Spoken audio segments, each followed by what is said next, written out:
Yeah, my ha should have been on the funding for community-based organizations. It's like inviting you to dinner and then serving water. Right, absolutely. It's fantastic. I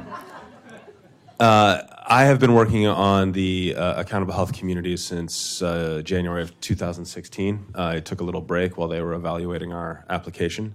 But explaining it in what I'm about to do, 2 slides, does it no justice. It is a very complex, and it is necessarily complex because what we're talking about is integrating 2 distinct industries. And there's animosity between them at several levels, or I should say tension. And our advisory board is working through those. So let me see if I can get this in here. So an accountable community of health is basically a simple idea. Identify people in a clinical setting who have a health-related social need.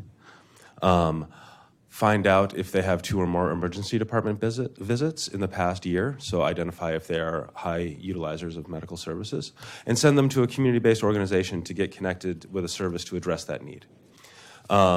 Very simple. But then you have to unpack that a little bit because we're talking about one of the most well-resourced organizations or industries in the country, sending their patients, and there's a lot of them, to one of the most under-resourced industries in the country.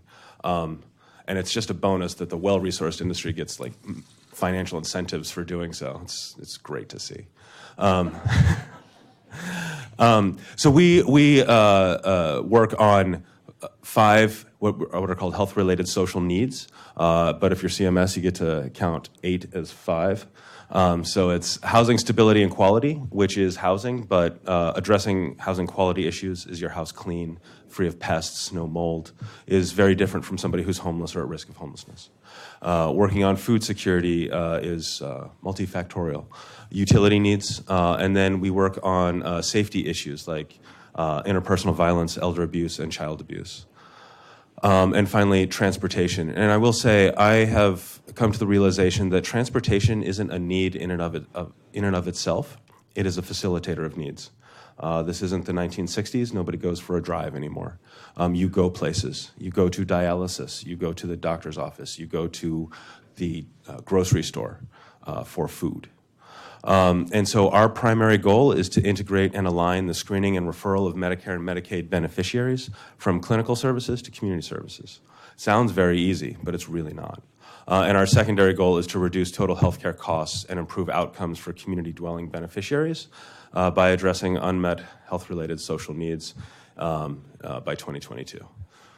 No worries. I will say, to unpack that a little bit, screening people in a clinical setting is very difficult because there are different workflows. EHRs have locked in clinical settings.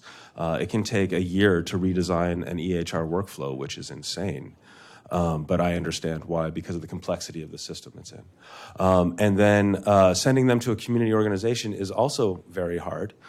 There are many community organizations, or I should say some at this point, that we work with that don't they have their own privacy requirements and regulations, but they don't really care about your data system. They care about serving the people. And so they're under-resourced as well, and they don't have the data system to accept an electronic referral and send one back securely. So there's a lot of workarounds that we work through.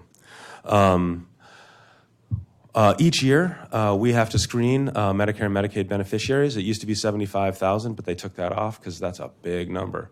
But we have to provide navigation services to a minimum of 2,925 people. We round that up to 3,000 because it's easier to say. Not easier to do, but easier to say. And we track the data for analysis. So we work in 6 counties around Denver, and we're getting claims data from Medicaid, and we're getting community-level data from our small network of contracted partners.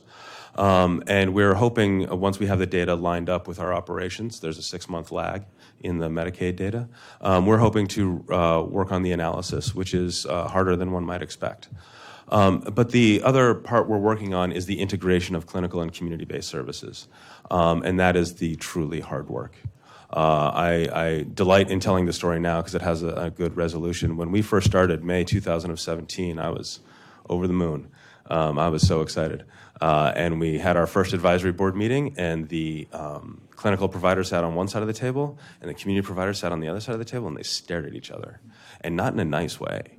And so we worked for that year and a little bit more into our first operational year on a strategic plan, and it was really just a shared task. You guys have to work together on something, because we weren't operational yet. We went operational at the beginning of year 2. CMS, or CMMI, took a great, you guys did a good job at designing it. It was definitely designed by people who'd never worked in a community organization.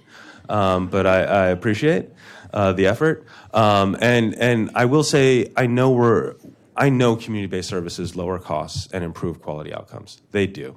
As I've said before, it's not as clever as I think, but Jesus did not provide lisinoprol and insulin. It was loaves and fishes. I mean, these things have an effect. Being able to track that with data and identify if you provide this person with X diagnosis in this zip code with 5 meals and 2 rides a month, you will expect X ROI. That's a little farther away than what we've got so far, and I think we're about 5 to 10 years away from developing that. But I can tell you that we can say this census block group, this tract, this is where we need to focus our efforts, as the 2 wonderful people before me have identified, and this is where we can realize the best savings. And that is why I say that population health should be geographically based and not diagnosis based. That's one of the big lessons I've learned. And we're doing that with our gap analysis report, which is closing gaps in the delivery of community-based services.